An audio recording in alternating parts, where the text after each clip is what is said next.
Few months ago, a renowned politician, one of the very first to get to his caliber in my town, died. I started to see horrible things about him on social media. Instead of the regular RIPs, I saw the most contemptuous adieus ever accorded a dead VIP. Turned out the man had done a very typical job in his political career. Few stories were unfolded. The most striking was an account of how a group of young persons had managed to get in contact with him many years back to happily announce to him that they were proud university graduates from his town and needed jobs. They told him how they'd graduated with flying colors. You would imagine he would shake their hands in fatherly pride and proceed to help the much he could, or anything of such.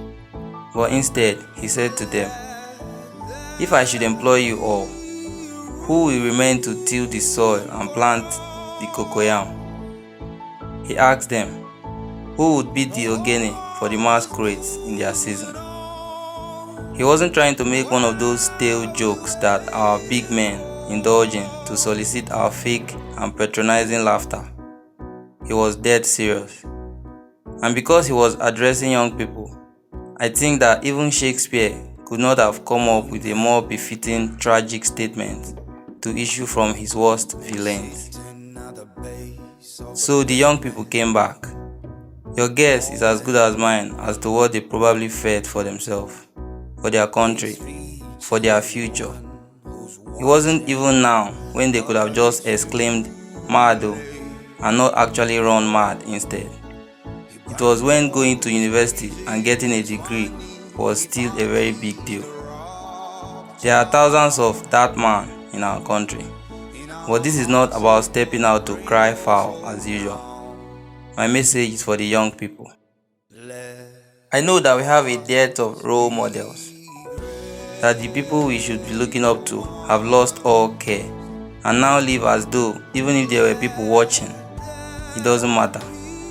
There are people who feint their feints just so they could avoid their fates, their responsibilities. People who lie cheaply and without respect for the IQ of a very intelligent nation. Wait, do they think we laugh at those jokes because we don't understand them? Maybe they think we've lost all sense of hurt and pain, so we laugh everything off, that we couldn't hit back no matter how hard we hurt. Or is this true? But no, it couldn't be. No, we got all this ginger. Maybe we should protest. Yes, with a new attitude. Maybe we should protest with our excellence. Excellence is striving, despite all the odds. Excellence is saying and showing that despite all the disadvantages, despite having to survive entirely on our own devices, we would still never settle for less. African youths are the most uncatered for youth population in all of Earth, and Nigerian youths make up a great percentage of that. Excellence is refusing to be defined by these daunting facts. Excellence is how we've managed to stay afloat, to not drown, without any help from anyone save our own undying ginger.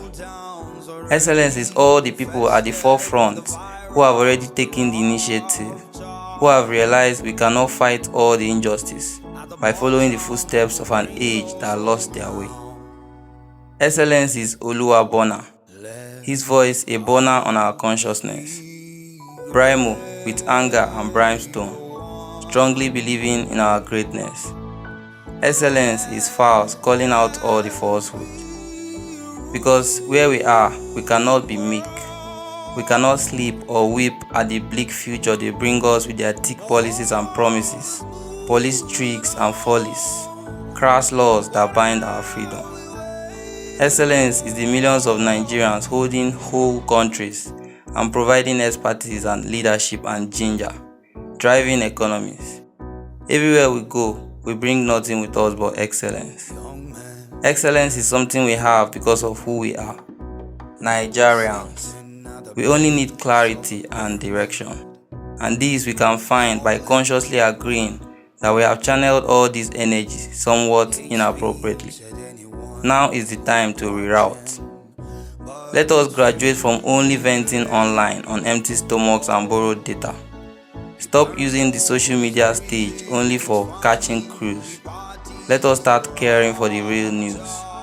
Never be that young person in a conversation who says it's never going to work. Never be the pessimist. Because we need every ounce of faith from every blessed citizen of this place. In all your endeavors, strive for excellence. This is the real independence.